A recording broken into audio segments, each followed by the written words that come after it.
Olá, meu nome é Paulo Cogos, estou fazendo essa live em resposta a uma polêmica que houve no grupo Libertarianismo a respeito do plebiscito que aconteceu em Niterói. Um plebiscito que versa sobre o desarmamento da Guarda Civil Metropolitana. Isso aí é uma enorme discussão no libertarianismo, com vários lados se xingando. E isso deve ser abordado sob a seguinte ótica. Isso só mostra o quanto o Estado gera contradições internas na sociedade. É óbvio que nós libertários somos a favor de matar bandido. É óbvio que nós somos a favor do armamento da população, que as pessoas tenham arma, porque é um direito natural delas. Boa noite, Lúcia Sobreiro. Isso é óbvio. Mas, ao mesmo tempo, o Guarda Civil Metropolitano é um agente do Estado. E nós não queremos que o nosso pior inimigo na Terra, que é o Estado, tenha armas, obviamente. Então, como é que sai deste conundrum? Bom, é um conundrum. Isso, em primeiro lugar, deve demonstrar o quanto que a ausência da propriedade privada, pelo fato de existir um Estado que é, por si só, uma violação de propriedade privada, causa contradições em toda a sociedade. Contradições societais. E é por isso que essa discussão é tão polêmica. Essa discussão não deveria existir. Seria muito fácil, então, se existissem claramente quem é bandido, quem não é bandido, os bandidos são desarmados, as pessoas de bem têm armas, acabou, morreu o assunto. Mas, quando existe uma instituição como o Estado que promove a monopolização de um setor tão importante quanto a segurança, nós ficamos realmente desarvorados. E aí, deixa a Guarda Civil ter arma para matar os bandidos, mas eles também são bandidos? Como é que faz? Bom, eu tô aqui para resolver o problema. Claro que eu não vou resolver o problema definitivamente, porque eu não sou o dono da verdade, mas eu quero jogar uma certa luz aqui. Eu sou a favor de desarmar a GCM. Ah, viu, você concorda com o Marcelo Freixo? Concordo com o Marcelo Freixo por motivos totalmente diferentes do Marcelo Freixo. O Marcelo Freixo é a favor de desarmar a GCM porque ele gosta de bandido. Aliás, ele é um hipócrita, porque ele tem seguranças armados. Ele deveria ser o primeiro a ser desarmado. E deveriam tacar ele no meio dos traficantes ali. Ele gosta de bandido, ele gosta de ver as pessoas inocentes morrerem. Ele deve ter um fetiche sexual por bandidos. E eu não. Eu quero desarmar a GCM porque eu odeio bandidos, incluindo a GCM. E eu quero ver os bandidos comuns, os assaltantes, os estupradores, sendo torturados e mortos. E quem nos impede de fazer isso, principalmente, é o Estado. Aí eu vi o único argumento plausível a favor de armar a GCM foi do Gabriel Filbois. Eu não sei se é assim que pronuncia o nome dele, mas eu gosto muito do francês, então eu falo Filbois. E ele disse o seguinte: é preciso aplicar o princípio da subsidiariedade à GCM. E a aplicação máxima da subsidiariedade seria a liberdade individual. Até aí eu concordo com ele, que a liberdade individual é a aplicação máxima da subsidiariedade. Por isso que todo conservador deveria ser um libertário. Mas isso não se aplica à GCM, não no nosso contexto político. Antes de analisar se nós realmente estamos sendo subsidiários e adotando uma estratégia válida de descentralização e redução do poder do Estado, uma nulificação reversa, é preciso analisar o contexto político. Então não adianta dar uma de libertinha agora. Não, monarquia é socialismo, democracia também é socialismo, todo governo é socialismo. Concordo, é tudo socialismo, mas existem diferenças. Se nós vivêssemos no Sacro Império Romano-Germânico e existisse ali um pequeno ducado com a guarda do vilarejo, eu seria contra desarmar essa guardinha do vilarejo, mesmo que fosse do majordomos. Porque o grande problema do Sacro Império Romano-Germânico foi que, com o tempo, ele foi se centralizando. A Prússia acabou centralizando. Depois houve a unificação alemã. E seria preciso que houvesse forças locais capazes de resistir aos exércitos unificadores. Isso era válido no contexto político do Sacro Império Romano-Germânico ou das monarquias medievais. Você vê, por exemplo, os monarcas ingleses que pressionaram o João Sem Terra e assim por diante. Então, sim, existia um tempo em que mesmo que o duque, o conde, o barão fossem membros de um certo estado, eles representavam uma resistência aos poderes centrais. À medida em que a concentração do poder militar foi se tornando cada vez mais escabrosa, cada vez mais concentrada na mão de alguns monarcas, isso tudo foi desaparecendo. Essa resistência foi sendo minada. Mas ela não foi minada só por meios militares. É um erro achar que isso aconteceu. Porque se ela fosse só por meios militares, ela não seria sustentável. O Boris Yeltsin falava, você pode fazer um trono com baionetas, mas não pode sentar nele por muito tempo. Então, o Estado encontrou meios institucionais, psicossociais, de manter essa centralização, essa assimetria do poder militar. Porque, de fato, as forças militares e políticas locais poderiam sim representar uma resistência. Um duque não ia querer perder o poder que ele tem naquela localidade para um rei. Nem o rei ia querer perder para o imperador. Então, o Estado, muito inteligentemente, descobriu há muito tempo atrás aquilo que o Gabriel Filbois está falando agora. Ele fala, não, o Estado não é um monstro que age individualmente. Nós temos que aplicar o individualismo metodológico ao Estado, concordo? Então, o Estado é composto por vários agentes que nem sempre vão agir de forma harmônica na visão do Estado.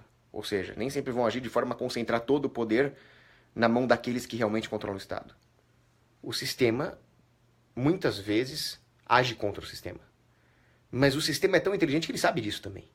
O que o Gabriel Filbois está falando em defesa do armamento da GCM não é uma novidade para o sistema. O sistema sabe disso. E a maneira, o artifício mais inteligente que o sistema encontrou de se manter se chama Constituição. A Constituição é uma grande tragédia. Porque a Constituição faz com que todos os agentes estejam alinhados aos interesses do Estado. Então, quando você vê um liberaleco defendendo um governo constitucional, dê um soco na cara dele. Porque ele está defendendo o artifício mais inteligente do Estado para fazer com que todos os agentes, agindo independentemente, acabem estando alinhados com os interesses do Estado centralizador. Isso é muito grave. Por quê? E aí foi o grande erro dos nobres ao impor uma Constituição lá para o João Sem Terra. Porque agora você tem um documento que não pode ser violado. É claro que a hermenêutica desse documento vai se dar de acordo com os interesses daqueles que têm mais meios concentrados para fazer valer essa hermenêutica. No caso, aquele que tiver mais poder. Então a Constituição vai catalisar o processo de nulificação dos poderes locais e concentração de poder de uma forma que os poderes locais não possam resistir, porque eles precisam respeitar a Constituição. E cada poder local individualmente vai querer a sua própria segurança imediata, né? Alta preferência temporal. Segurança imediata para eles é a Constituição. Evita nossas brigas internas e tal. Mas isso só vai diminuindo os poderes locais e aumentando o poder central. Certo? Nós vimos isso na história do Brasil. Revolução Constitucionalista de 32. Eu acho legal, MMDC, eu sou a favor de separar São Paulo, obviamente, sou a favor de separar minha casa. Mas, olha o nome da Revolução, Constitucionalista. Eles se colocaram contra o Getúlio, eles resistiram ao Getúlio, quiseram separar São Paulo. É verdade. É verdade. O general Bertoldo Klinger fez toda aquela resistência, é verdade. Mas eles não fariam isso se o Getúlio respeitasse a Constituição. Ou seja, o nosso ímpeto separatista morreria se o Getúlio respeitasse a Constituição. Então a Constituição virou a grande desculpa. A Constituição virou a grande válvula de escape moral para todos esses agentes. Se nós vivêssemos numa monarquia não constitucional, um sacro império, nós não teríamos uma Constituição, seria válido sim armar os agentes locais, mesmo que eles pertencessem a uma prefeitura. Mas nós não vivemos no Sacro Império, nós vivemos numa república constitucional. Numa república constitucional, as forças locais, municipais, estaduais, estou falando então da GCM, da Polícia Militar, das polícias civis, elas não são focos de resistência contra o poder federal. Pelo contrário, elas permitem a capilarização do poder federal de uma forma que nunca nenhum ditador, nenhum imperador conseguiu na história. Porque eles não tinham tecnologia para isso. Eles não tinham arranjos institucionais para isso. No passado, como é que um rei ia fazer para vigiar um vilarejo? Não ia. Quem vigiava o vilarejo era o duque. Se o duque não quisesse, ele resistiria ao rei e o rei não teria muito o que fazer. Poderia mandar as tropas dele, como mandou várias vezes? Poderia. Mas imagina o custo político, o custo econômico desse rei. Ou seja, nem sempre as forças de segurança locais estavam alinhadas aos interesses desse rei. Hoje não é assim que funciona. Não é o exército brasileiro que vem te cobrar imposto de renda. Quem te cobra os impostos federais são as forças estaduais. Quem vem te cobrar imposto de renda não são os fuzileiros da Marinha do Brasil. É a polícia aqui. É o cara da companhia que está aqui no meu bairro que pega o meu dinheiro e dá pra Dilma e pro Temer, seja lá que parasita que for. Isso não é grave? Isso é gravíssimo.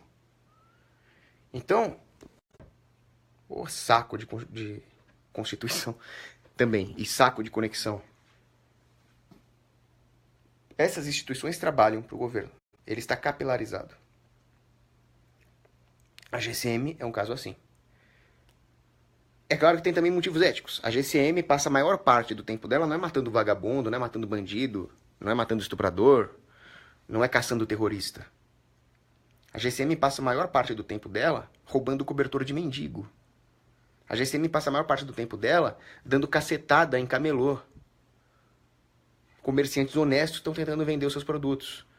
Eu tô bolado, mano, hoje eu tô que tô. Eu peço a paz pros camelô. Eu tô bolado, neguinho, eu tô que tô. Eu peço a paz pros camelô. E é óbvio que eu vou ser contra a GCM. Então a GCM age a maior parte do tempo como bandido. Por que nós daríamos armas para bandidos? Aí vem o argumento de, bom, mas aí a GCM vai estar em defesa contra os bandidos. Ótimo, assim menos gente vai querer ser da GCM. Que é uma profissão mais perigosa. Eu sei, mas aí os bandidos vão agir impunemente. Os bandidos já estão agindo impunemente. Faz muito tempo. E os bandidos estão agindo impunemente porque as forças locais, que se dizem de segurança, GCM, PM, mas não são de segurança, usam as armas que eles têm para te desarmar, para proteger os bandidos. Usam as armas que ele tem para nos impedir de criar instituições privadas de defesa. Usam as armas que eles têm para impedir uma empresa de segurança patrimonial de ter armas melhores. As empresas de segurança trabalham com um revólver 38 velho, com várias regulações. Por quê? Porque a polícia os obriga a fazer isso. Ou vocês têm dúvida que a GCM colaboraria com as polícias para desarmar o povo? É por isso que os bandidos agem impunemente. Os bandidos agem impunemente não é porque a polícia não tem arma, é porque a polícia tem arma. E essas armas estão apontadas no cidadão. É preciso entender isso. Numa democracia, a GCM... Tem que matar a Anatel primeiro, cara. Esquece tudo que eu falei no vídeo. Entra na Anatel e mata todo mundo, depois nós resolvemos o resto. Bom, vamos lá. Numa democracia, a GCM, a PM, não vão se colocar contra o Estado. Não vão ser um bastião de resistência separatista. Eles vão agir constitucionalmente. Eles vão sempre defender a Constituição. Toda porcaria de repartição pública fardada, quando alguém entra na corporação, eles fazem um juramento de defender a Constituição. E a Constituição permite, então, que o governo se capilarize. Armá-lo é armar o Estado. É armar o Estado federal. Toda vez que uma arma está na mão de um cara desses, é Brasília que está ganhando. Não nós. Não adianta, enquanto vocês estão querendo botar arma na mão da GCM, enquanto vocês quiserem botar arma na mão da PM, vocês estão cometendo o mesmo erro do cara que vota ofensivamente.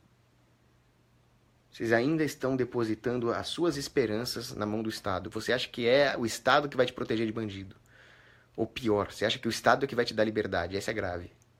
Esquece isso. Vamos tirar a arma da mão dos bandidos e vamos fazer aquela redução mental, aquela regressão ao que é ético e o que não é.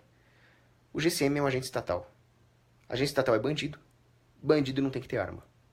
Fim. Essas considerações, mas aí o bandido tá... Essas considerações são utilitárias.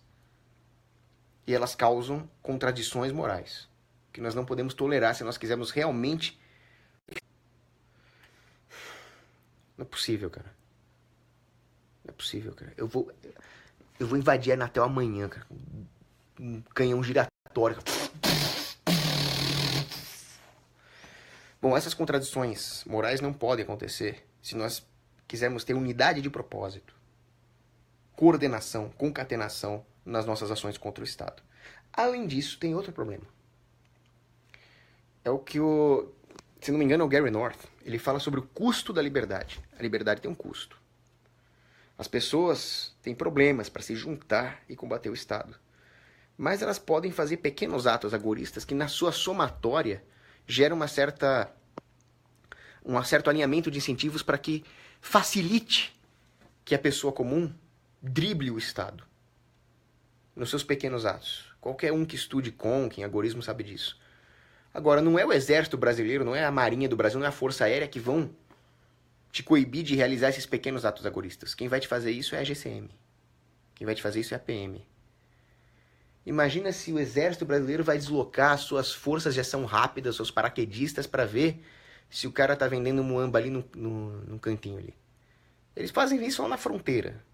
Fazer isso no meio da cidade, quem faz isso é a GCM.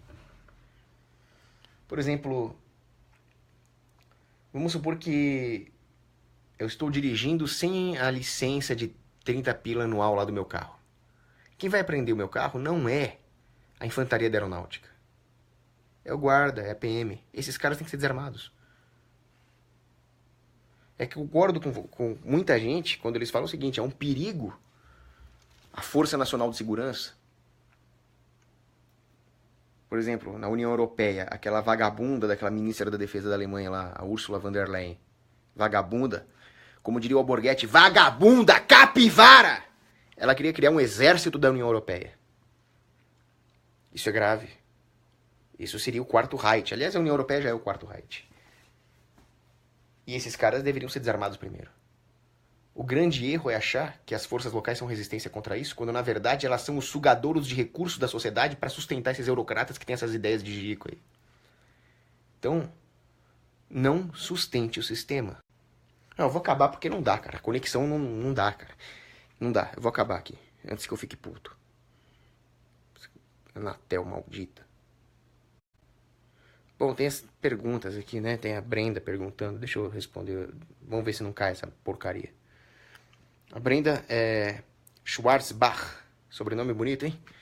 Sou nova no pensamento libertário e gostaria de saber sobre... Essa conexãozinha é de bosta. Deixa eu ver se aqui pega melhor. Tava carregando o bagulho. Não é possível, meu. Não é possível.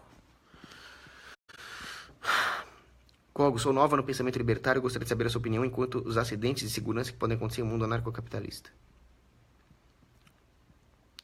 Você concorda comigo que quanto maior for o poder de barganha do trabalhador, mais os empresários vão ter que investir em... Faz o seguinte, eu falo exatamente sobre isso num vídeo que eu fiz a favor das terceirizações. Entra no meu canal, canal do Paulo Cogos, procura lá terceirizações ou em defesa das terceirizações, uma coisa assim. Eu falo muito sobre acidente de trabalho e como o livre mercado seria muito superior ao Estado, que é um lixo. Aí, se você tiver alguma dúvida, você pode mandar inbox. Porque esse não é o tema da live, né? Mas agradeço a pergunta aqui. Ah, cara, não dá.